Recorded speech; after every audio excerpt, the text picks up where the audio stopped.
You're standing in line at the grocery store checkout. The total comes to $147.83.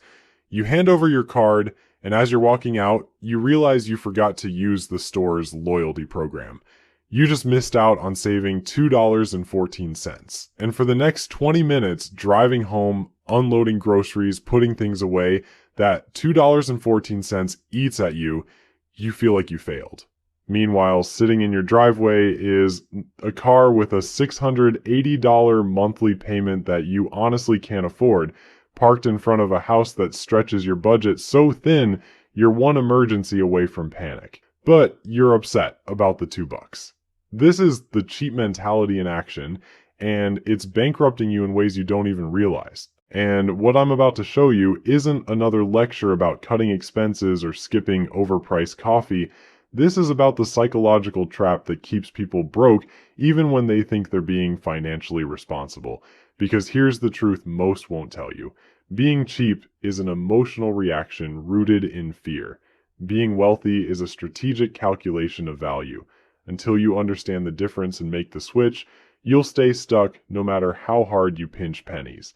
Let me give you the most perfect example of cheap thinking destroying wealth.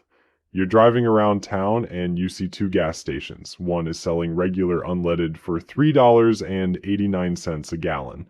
The other one, 15 minutes across town, is advertising $3.79. You make the decision, and you're going to drive those extra 15 minutes to save 10 cents per gallon. Feels smart, right? You're being responsible with money. Let's actually do the math. Your car has a 15-gallon tank. At 10 cents savings per gallon, you just saved $1.50. Congratulations. Except you didn't. That 15-minute drive across town, or that's 30 minutes round trip, your car gets about 25 miles per gallon in the city. You burned roughly a gallon of gas making that trip, which at $3.79 cost you, well, $3.79. You spent $3.79 in half an hour of your life to save $1.50. You paid $2.29 for the privilege of feeling like you saved money. But it gets worse. What's your time worth? Let's say you make $25 an hour at your job. That half hour you spent hunting for cheap gas, that's $12.50 of your life you'll never get back. So the actual cost of your savings mission is $14.79 in lost time and fuel. You turned a $1.50 savings into a $14.79 expense, and you felt good about it the entire drive. This is what I mean when I say being cheap is a psychology problem, not a math problem. The cheap person asks one question and one question only: how much does this cost right now? Every dollar leaving their hand feels like a loss, a defeat, a step backward. The wealthy person asks a completely different question. What is the return on this investment? They view money as a tool to produce a result, not a scoreboard to be protected. Consider networking events. A cheap mindset looks at a $50 ticket to a professional mixer and sees $50 walking out the door for mediocre appetizers and awkward small talk. Wasteful, frivolous, not happening. A wealthy mindset sees that same $50 and calculates differently. If I meet one person at this event who knows about a job opening, or one potential client, or one mentor who gives me advice that changes my career trajectory, that $50 could return $50,000. The ROI isn't the finger food, it's the access. And here's what makes this shift possible: security. When you have an actual emergency fund, when you have even 3 months of expenses saved, your brain stops operating from a place of fear. You stop seeing every purchase as a potential financial death sentence. That mental safety net is what allows you to stop acting cheap and start acting strategic. Now let's talk about the obsession that's infected the entire personal finance world: the coffee. Oh, the coffee. How many times have you heard that cutting out your daily latte is the secret to wealth? Skip Starbucks, make it at home, and you'll retire a millionaire. It's the most repeated advice in the game, and it's mostly garbage. Like, yes, technically making coffee at home instead of buying it saves money. If you're spending $5 a day on coffee, that's $1,825 a year. Brew it yourself for pennies and you pocket the difference. But let's be honest, that $1,825 annually isn't making you rich. It's not nothing, sure, but it's not changing your life either. Meanwhile, the person agonizing over whether they can afford a $5 coffee is completely ignoring the $47,000 SUV in their driveway with a $680 monthly payment. They're obsessing over the latte while hemorrhaging money on car depreciation, insurance they can barely afford, and premium fuel. They'll debate for 10 minutes whether to buy the name brand cereal or the store brand to save 80 cents, then go home to a house that costs $400 more per month than they should be paying.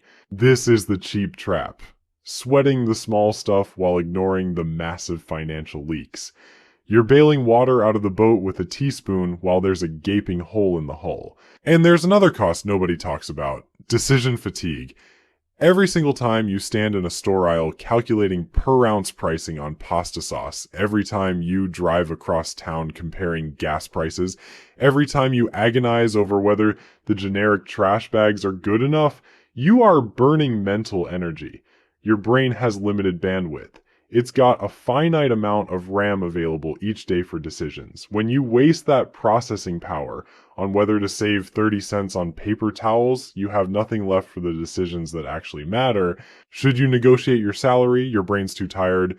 Should you start that side business? You can't think about it. Still recovering from the grocery store calculations. Should you learn a new skill that could double your income? Maybe tomorrow. You spent all your decision-making energy on trivial purchases.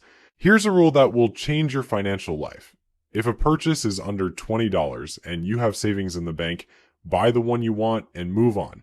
Save your brain power for the $20,000 decisions. That's where wealth is actually built or destroyed. The car you buy, the house you choose, the career moves you make, the investments you prioritize.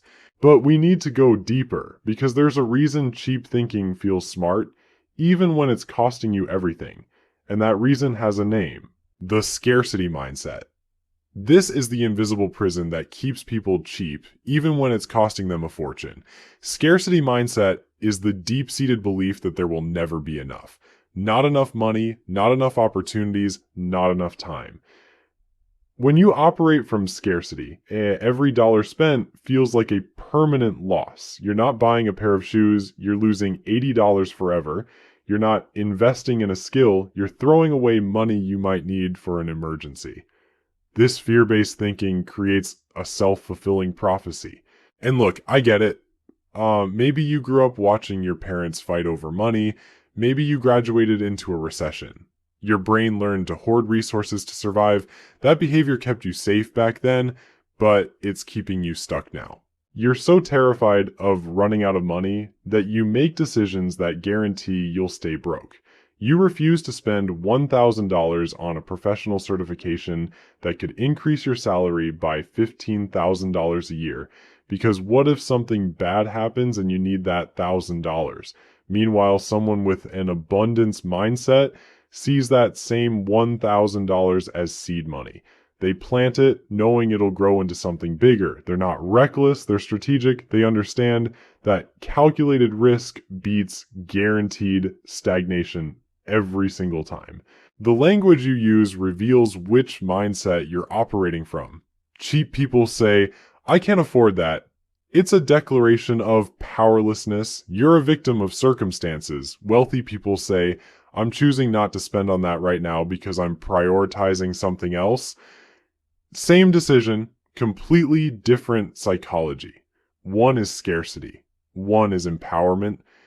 Words matter because they shape how you see yourself. If you constantly tell yourself and others that you can't afford things, you're reinforcing an identity of financial inadequacy.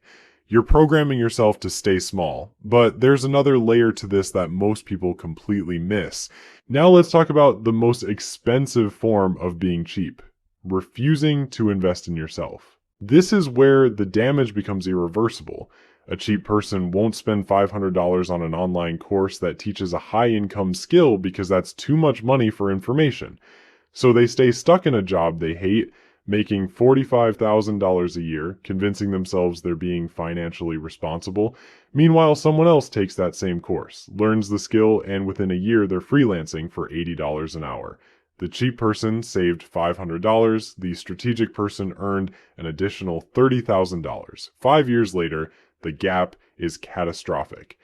One person is still pinching pennies, the other bought a house, same starting point, different philosophy. Or consider health. Cheap people skip the dentist because a cleaning costs $150. They ignore the cavity. 2 years later, it's a root canal. That's $1,500. They still can't afford it, so they let it get worse. Now it's an extraction and an implant. $4,000. That initial $150 investment would have prevented all of it. But here's the twist. It's not just about the money, it's about the pain, the missed work, the diminished quality of life. Being cheap extracted a physical toll. This pattern repeats everywhere. Skipping the annual physical, ignoring the weird noise your car is making, buying the absolute cheapest mattress because you spend a third of your life asleep. But sure, save $200 and wake up with back pain for the next decade. The wealthy mindset asks a different question. What is the cost of not doing this? What's the cost of staying ignorant? What's the cost of poor health? What's the cost of a broken down car when you need to get to an interview? Suddenly, spending money to prevent problems looks like the bargain of the century. Let me introduce you to a concept that separates people who build wealth from people who stay stuck. It's called return on investment, and it applies to everything, not just stocks. When you buy something, you're not just spending money, you're making a trade. Money for time, money for capability, money for peace of mind. Wealthy people calculate that trade. If I spend $1,200 on a reliable laptop, how much time will I save not dealing with crashes? How many opportunities will I capture because I can work efficiently? How much will I earn because I look professional on video calls? They're not asking if they can afford it. They're asking if they can afford not to have it. Cheap people see the $1,200 and panic. That's rent. That's groceries. They buy the $300 budget laptop instead. It's slow. It freezes during presentations. The camera is garbage. It dies in 18 months. They buy another cheap one. Over 5 years, they've spent $1,000 on inferior machines and lost countless hours to frustration. The math is brutal, but it's real. Now, I need to address something before you misunderstand me completely. I'm not telling you to go out and blow money on everything. Strategic spending is not the same as reckless spending. The goal isn't to become financially irresponsible. The goal is to stop being penny wise and pound foolish. You still need a budget. You still need to live below your means. But within that framework, you make decisions based on value, not just price. You ask, will this purchase make my life materially better? Will it save me time I can use to earn more? Will it prevent a bigger expense down the road? If the answer is yes, and you have the money available, the wealthy choice is to spend it. Because here's what nobody tells you about wealth building. You cannot shrink your way to wealth. Cutting expenses has a ceiling. You can only reduce your spending so much before you're living in a cardboard box eating ramen. But income is unlimited. The real game isn't about spending less on coffee. It's about building the machine that generates more money. And that requires a completely different operating system in your brain. Most people never make that switch. They stay trapped in cheap thinking their entire lives, convinced that if they just cut enough expenses, they'll somehow stumble into wealth. But here's the reality nobody wants to hear. You're not going to budget your way to financial freedom by skipping the coffee. You're going to get there by investing in yourself, your skills, your network, and your capacity to earn. Let me give you a framework that changed how I think about every dollar. It's simple. Every time you're about to make a purchase, ask yourself 3 questions. First, will this purchase save me time? Second, will it increase my earning capacity? Third, will it prevent a larger expense later? If the answer to any of those questions is yes, and you have the money available, that's not an expense. That's an investment disguised as spending. A $500 online course that teaches you a skill worth $50,000 more per year, that's not expensive. That's the bargain of the decade. A $200 pair of professional shoes that makes you look competent in client meetings, not a luxury, a business expense, a $1,000 ergonomic office chair that prevents chronic back pain and lets you work comfortably for 10 years. That's healthcare you're paying for upfront instead of in emergency room bills later. The cheap person looks at these numbers and sees money leaving their account. The wealthy person sees leverage, efficiency, and compounding returns. It's the same transaction, but the mental framework is completely different. One perspective keeps you broke. The other builds wealth. Now, I need to address the social cost of being cheap because this is where things get really uncomfortable. Your relationships have economic value, not in a manipulative way, but in a practical sense. The people you know, the way you treat them, the reputation you build. These things open doors or close them permanently. Cheap people undertip servers. They split restaurant bills to the penny. They show up to parties empty-handed. They borrow things and never return them. They're always the one who conveniently forgets their wallet, and they think they're being smart, saving money. But what they're actually doing is buying a reputation. The reputation spreads. People stop inviting them. Opportunities dry up. Professional connections fade. That saved $20 on the dinner bill just cost you a $100,000 job referral you'll never even know you missed. Wealthy people understand that generosity is an investment. Picking up the tab occasionally, tipping well, bringing a nice bottle of wine, these aren't wasteful expenditures. They're relationship capital. They're building a network of people who remember how you made them feel, who think of you when opportunities arise, who want to help you succeed because you've demonstrated that you value them. The math is invisible, but it's real. Being cheap might save you a few $100s a year in social situations. Being generous and strategic in your relationships can generate tens of thousands in unexpected opportunities, partnerships, and goodwill. It's not even close. Here's where we need to talk about the identity shift, because this is the deepest level. Being cheap isn't just a set of behaviors, it's an identity you've constructed. It's a story you tell yourself about who you are and what you deserve. Every time you say, I can't afford that, you're not making a factual statement about your bank balance. You're reinforcing a self-concept. Language matters more than you think. Cheap people use powerless language. I can't afford it. That's too expensive. I wish I could, but it's the vocabulary of scarcity, of victimhood, of being at the mercy of circumstances. Wealthy people, even when they're choosing not to spend, use empowered language. I'm choosing to allocate my resources elsewhere. That doesn't align with my current priorities. I'm investing in something else right now. Notice the difference? One is passive, helpless. The other is active, strategic. Same decision, completely different mental framework. And your brain listens to the stories you tell it. If you constantly frame yourself as someone who can't afford things, your subconscious will work to make that story true. It will find ways to keep you broke because that's the identity you've claimed. But if you start telling yourself a different story, if you start speaking and thinking like someone who makes strategic resource allocation decisions, your brain will start solving for that instead. It will look for opportunities to earn more. It will spot inefficiencies. It will calculate ROI. The shift in language creates a shift in thinking, which creates a shift in behavior, which creates a shift in results.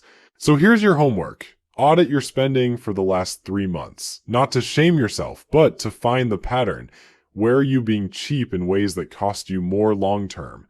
Where are you spending money that generates zero return?